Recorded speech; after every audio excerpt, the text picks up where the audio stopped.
Hello friend, आप देख रहे हो हमारा चैनल ग्रोबुक्स। तो अगर आप हमारे चैनल पर नए हैं तो प्लीज़ हमारे चैनल को सब्सक्राइब कर लीजिएगा।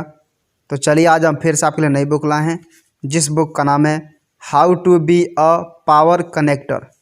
इसका मतलब नए लोगों से मिलने के लिए 5+50+100 का नियम। इनका लेखक का नाम है जूडी रोबिनेट। तो चलिए बुक आपको दो लफ्ज़ों में बताते हैं। How to be a power connector में हम देखेंगे कि लोगों के साथ रिश्ते बनाने का क्या फ़ायदे हो सकते हैं और क्यों बिना इसके किसी का कामयाब हो पाना मुश्किल है। यह किताब हमें बताती है कि कामयाबी में लोगों का कितना हाथ हो सकता है और किस तरह से हम नए लोगों से दोस्ती करके उन्हें अपने नेटवर्क का हिस्सा बना सकते हैं। यह बुक किसके लिए है? वे जो नए लोगों से मिलने के तरीके के बारे में जानना चाहते हैं, वे जो नेटवर्क के फ़ायदों के बारे में जानना चाहते हैं, वे जो कामयाब लोगों से दोस्ती करना चाहते हैं। अध्याय नंबर 1, यह किताब आपको क्यों पढ़नी चाहिए। आज बहुत से लोग अकेले काम करना पसंद करते हैं। उन्हें लगता है कि लोगों का उनकी कामयाबी से कोई लेना देना नहीं है और वे जो कुछ भी हुए हैं वो खुद की काबिलियत की वजह से हुए हैं। यह बात तो सच है कि अगर आपको तेज़ी से आगे बढ़ना है तो अकेले चलना ठीक होगा, लेकिन अगर आप दूर तक जाना चाहते हैं तो आपको लोगों की ज़रूरत पड़ेगी। यह किताब हमें नेटवर्क बनाने के फ़ायदे बताती है और साथ ही अपने लोगों का नेटवर्क बनाना भी बताती है। इस किताब की मदद से आप जान सकते हैं कि अलग अलग तरह के लोगों से जान पहचान रखना किस तरह से आपके लिए फ़ायदेमंद हो सकता है और किस तरह से आप अपने काम के लोगों से दोस्ती कर सकते हैं। इस बुक को पढ़कर आप सीखेंगे अलग अलग तरह के लोगों से दोस्ती करने के फ़ायदे क्या हैं। 5+50+100 रूल क्या मतलब है, किस तरह से आप नए लोगों से मिलकर उनसे दोस्ती कर सकते हैं। अध्याय नंबर 2, अलग अलग लोगों से दोस्ती करना आपकी कामयाबी के लिए बहुत फ़ायदेमंद हो सकता है। आपने शायद वो कहावत सुनी होगी, इससे फ़र्क नहीं पड़ता कि आप क्या जानते हैं, इससे फ़र्क पड़ता है कि आप किसे जानते हैं। हम अगर इसको थोड़ा और आगे लेकर जाए तो इससे भी फ़र्क नहीं पड़ता कि आप किसे जानते हैं, फ़र्क इससे पड़ता है कि आपको कौन जानता है। इसका मतलब यह है कि अगर आपके नेटवर्क में कुछ कामयाब लोग रहते हैं तो आपको उसका फ़ायदा हमेशा होता रहेगा। कामयाब लोग अपने चारों तरफ एक खुशबू फैलाते हुए चलते हैं और जो भी उनके करीब रहता है उसे इसका फ़ायदा मिलता है। अगर आपके नेटवर्क में बहुत से लोग हैं जो स्टॉक मार्केटिंग करते हैं तो आपको भी स्टॉक से संबंधित जानकारी बहुत आसानी से मिल सकती है और साथ ही फ़ायदे कमाने के बहुत से मौके भी मिल सकते हैं। साथ ही एक अच्छे नेटवर्क में रहने से आपका सम्मान बढ़ता है। अगर आपको कभी किसी की ज़रूरत पड़ेगी तो आप अपने उन दोस्तों से मदद मांग सकते हैं। अगर वे लोग आपकी मदद नहीं कर सकते तो वे किसी ऐसे व्यक्ति का नाम ज़रूर बता देंगे जो कि आपकी मदद कर सकता है। अगर आपको यह पता करना है कि आपका नेटवर्क कितना ताकतवर है तो खुद से यह 3 सवाल पूछिए। आपके नेटवर्क के कितने लोग कामयाब हैं और कितने कामयाब नहीं हैं। इनमें से कितने लोगों से आप समय समय पर बात करते रहते हैं और कितनों से आपको काम की जानकारी मिलती है। क्या आपके पास कुछ ऐसे लोग की लिस्ट है जिन्हें आप अपने नेटवर्क में जोड़ना चाहेंगे? अगर हाँ, तो क्या आपके पास उनसे मिलने का प्लान है? इन सवालों के जवाब से यह पता कर सकते हैं कि आपको अभी अपने नेटवर्क को मजबूत बनाने के लिए कितना काम करना होगा। अध्याय नंबर 3, 5+50+100 रूल को अपनाकर आप अपने नेटवर्क के लोगों को अलग अलग भागों में बांट सकते हैं। जब आप किसी के पास मदद के लिए जाए और वह व्यक्ति कहे कि वो इस काम में आपकी मदद नहीं कर सकता, लेकिन वो एक ऐसे व्यक्ति को जानता है जो कि आपकी मदद कर सकता है, फिर आपका वो दोस्त आपको तीसरे व्यक्ति से मिलवाता है जिससे मिलने के बाद आपकी समस्या सुलझ सकती है। इस एग्जाम्पल में आपका दोस्त जिसके पास आप अपनी समस्या लेकर गए थे वह एक पावर कनेक्टर की तरह काम कर रहा है। पावर कनेक्टर का काम होता है अलग अलग लोगों को एक साथ लेकर आना, जिससे कि वे सब साथ मिलकर ज़्यादा अच्छा काम कर सकें। लेकिन उनके पास भी बहुत से लोग होते हैं और उनमें से कुछ उनके खास होते हैं और कुछ खास नहीं होते।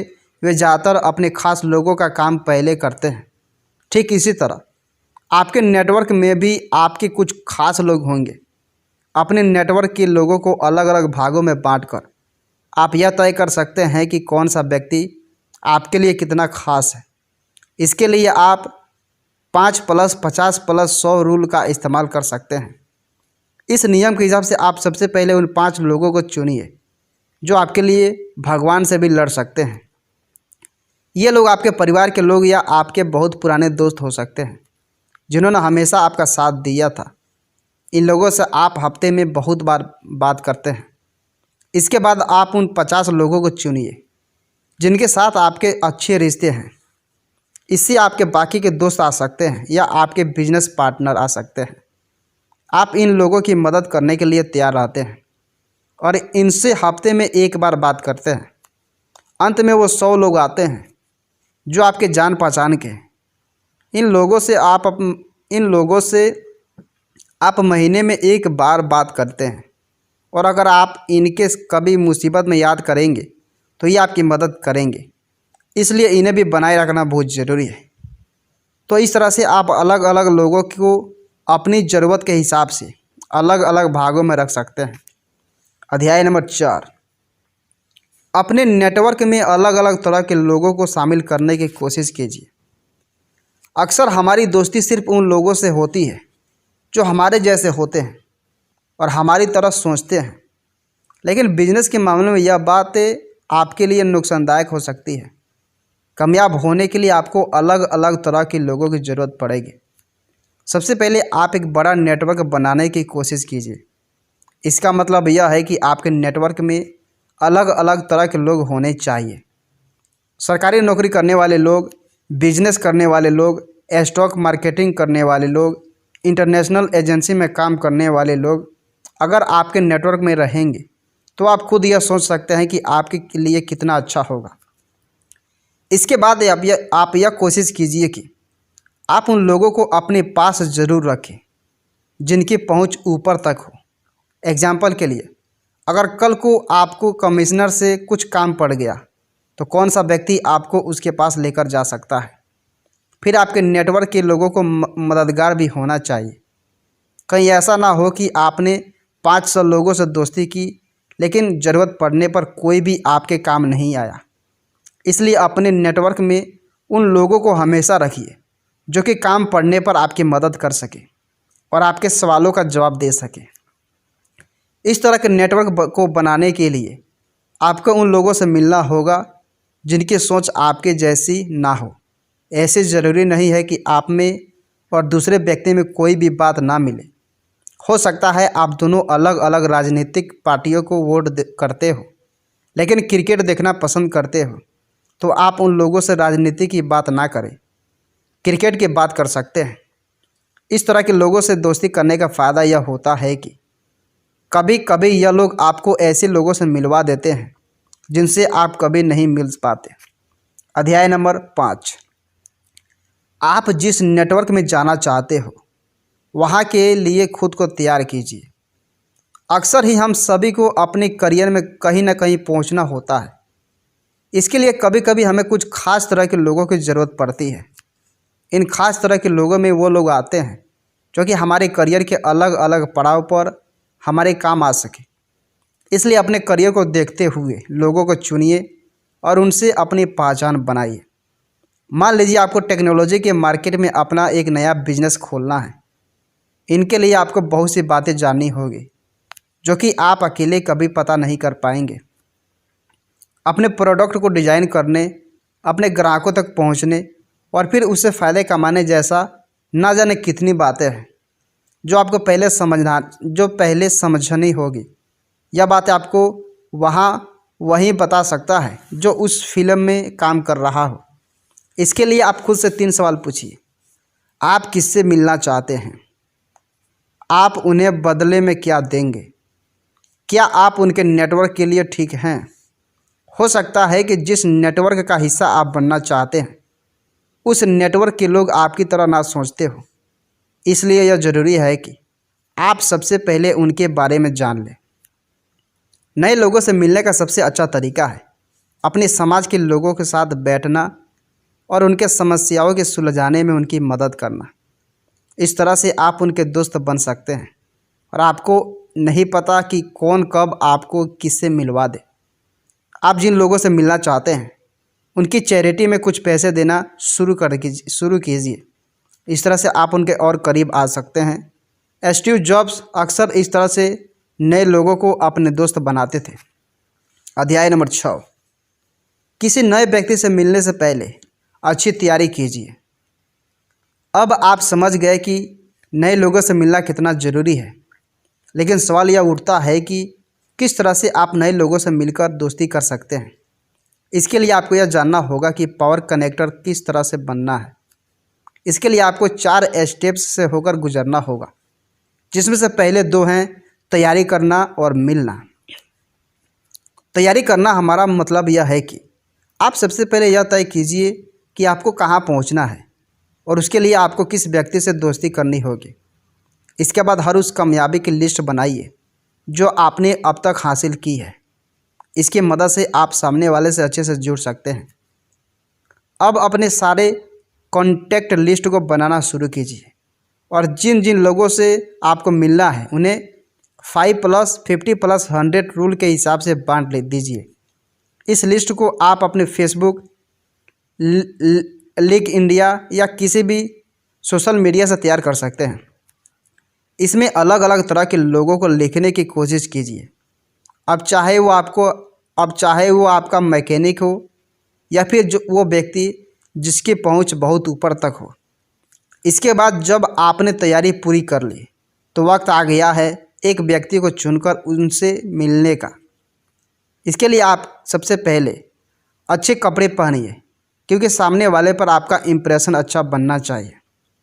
जब आपको बात की शुरुआत करनी हो तो आप सामने वाले के कपड़े की या उसकी किसी चीज़ की तारीफ़ करते हुए अपनी बात कहना शुरू कर सकते हैं। जब आप अपने टारगेट को दूर से देखे तो उससे आंखें मिलाते रहिए। जब वो आपके कुछ करीब आ जाए तो उसे देखकर मुस्कुराइए और फिर जब वो आपके बिल्कुल करीब आ जाए तो उससे बात करना शुरू कीजिए। इस तरह आप सामने वाले को सुरक्षित महसूस करवाते हैं, जिससे वो आपसे खुलकर बात कर सकता है। अध्याय नंबर 7, अपने नेटवर्क के नए लोगों को जोड़कर रखने के लिए उनसे बात करते रहिए। एक बार आप अपने मनचाहे व्यक्ति से बात करके उससे जान पहचान बना ली तो वक्त आ गया है उस जान पहचान को बरकरार रखने का। इसके लिए अगले 24 घंटे में उन्हें एक छोटा सा ईमेल भेजकर या एक मैसेज भेजकर उन्हें वक्त के लिए उनका धन्यवाद कीजिए। धन्यवाद के अलावा आप उन्हें कुछ ऐसा भी दे सकते हैं जिससे उन्हें दिलचस्पी हो। शायद उस व्यक्ति को म्यूजिक का बहुत शौक़ हो और आप उसे किसी म्यूजिक का क्लास का फ्री पास दे सकें।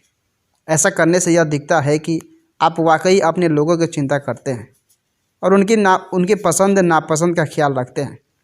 उन्हें समय समय पर एक ईमेल भेजकर उनसे यह पूछते रहिए कि उनकी ज़िंदगी में कैसी चल रही है। इससे आपके रिश्ते बरकरार रहेंगे। इसके बाद चौथे स्टेप में आप अपने नेटवर्क के नए व्यक्ति को अपने नेटवर्क के उन पुराने व्यक्तियों से मिलाइए जिससे मिलने पर उस व्यक्ति का फ़ायदा हो सकता है। ऐसा करके आप एक पावर कनेक्टर की तरह काम कर रहे हैं और आपकी वजह से बहुत सारे लोगों का फ़ायदा हो रहा है, जिससे आप अपना फ़ायदा भी कर सकते हैं। एग्जाम्पल के लिए, अगर आपने एक नई कंपनी के CEO से जान पहचान बनाने की कोशिश की है, जिसकी कंपनी बहुत अच्छा काम कर रही है, तो आप उसे अपने नेटवर्क के इन्वेस्टर से मिलवाकर उसकी कंपनी को फंड दिलवा सकते हैं। इससे उस नई कंपनी को काम करने के लिए कुछ पैसे मिल जाएंगे और साथ ही उन इन्वेस्टर्स को इन्वेस्ट करने के लिए एक अच्छा कंपनी मिल जाएगी। अध्याय नंबर 8, सोशल मीडिया का इस्तेमाल करके अपने लोगों के साथ जुड़े रहिए। आज के वक्त में आप सोशल मीडिया की मदद से अपने नेटवर्क के लोगों से बहुत आसानी से जुड़ सकते हैं। इसके अलावा आप कभी भी किसी से भी कहीं भी बात कर सकते हैं और अपने नेटवर्क को मजबूत बना सकते हैं। इस टेक्नोलॉजी की मदद से आप किसी भी नए व्यक्ति से नए रिश्ते बना भी सकते हैं। बहुत से लोग इनकी मदद से अपने घर में बैठे बैठे कामयाब लोगों से संपर्क बना लेते हैं।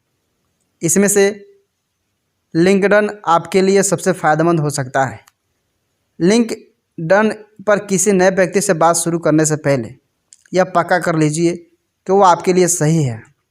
इसके अलावा आप यह भी देख सकते हैं कि कौन कौन से सोशल मीडिया का आप इस्तेमाल कर सकते हैं। किसी से लंबी बात की शुरुआत करने के लिए आप ईमेल का इस्तेमाल कर सकते हैं। इसके लिए आपको एक अच्छी सब्जेक्ट लाइन का इस्तेमाल कीजिए। उस सब्जेक्ट लाइन को पढ़ने के बाद सामने वालों को यह अंदाज़ा हो जाना चाहिए कि आप कौन हैं और आपका ईमेल पढ़ना क्यों ज़रूरी है। इसके अलावा ट्विटर का इस्तेमाल करके एक्सपर्ट लोगों के साथ जान पहचान बना सकते हैं।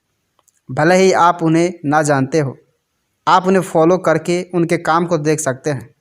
साथ ही आप अपने ट्विटर पर रीट्वीट करके उनके साथ उनकी पसंद के आर्टिकल शेयर कर सकते हैं।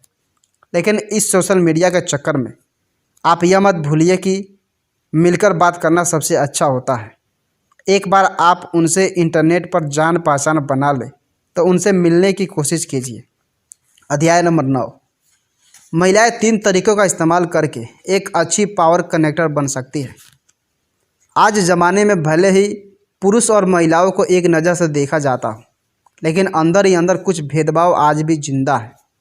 महिलाओं के लिए कामयाबी हासिल करना थोड़ा मुश्किल काम हो सकता है, लेकिन इन 3 तरीक़ों का इस्तेमाल करके वे एक अच्छी पावर कनेक्टर बन सकती है। सबसे पहले अलग अलग तरह के लोगों से मिलना और उनसे जान पहचान बनाना शुरू कीजिए। बहुत से लोग आज भी महिलाओं को लीडर की तरह नहीं देखना चाहते, लेकिन अगर आपके साथ कुछ अच्छे और कामयाब लोग रहेंगे तो उसका फ़ायदा आपको ज़रूर मिलेगा। इसके बाद खुद के लिए बोलना शुरू कीजिए।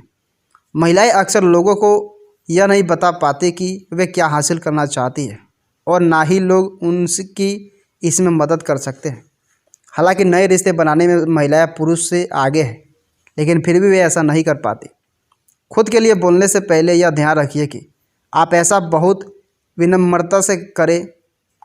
सामने वालों के सुनने में ऐसा नहीं लगना चाहिए कि आप उसे धमकी दे रहे हैं। तीसरी तरीका यह है कि आप महिलाओं का एक ग्रुप बनाइए जहां पर आप एक दूसरे को सहारा देकर कामयाब बन सकती है। ऐसा करके आप अपने साथ न जाने कितने सारी महिलाओं को कामयाब बना सकती है। इस तरह के ग्रुप को एस्टिल हेटो कहा जाता है, जहां पर महिलाएं एक दूसरे के लिए काम करती हैं। कुल मिलाकर पावर कनेक्टर बनने का मतलब है अलग अलग तरह के लोगों से जान पहचान बनाकर उनकी कामयाबी को अपने फ़ायदे के लिए इस्तेमाल करना। एक पावर कनेक्टर अपने नेटवर्क के लोगों को दूसरे लोगों से मिलवाकर उनका फ़ायदा करवाता है और साथ ही वह सभी को एक साथ लेकर आता है, जिससे सब लोग एक टीम की तरह काम कर सकें। अपने नेटवर्क के लोगों को 5+50+100 रूल से बांटिए और उनके साथ अपने रिश्तों को बरकरार रखने के लिए उनसे समय समय पर बातें करते रहिए। अपने घर से बाहर निकलिए। ज़्यादा लोगों के बीच रहने से आपको घबराहट हो सकती है, लेकिन इसमें रहकर यह नाटक कीजिए कि आप बिल्कुल नहीं शर्मा रहे हैं। एक ऐसा व्यक्ति बनने का नाटक कीजिए जिसके अंदर बहुत आत्मविश्वास है। तब आपसे बहुत से लोग बात करना चाहेंगे। हो सकता है कि आप जिनसे बात कर रहे हो वो भी अंदर से घबरा रहा हो, बस बाहर से नाटक कर रहा हो।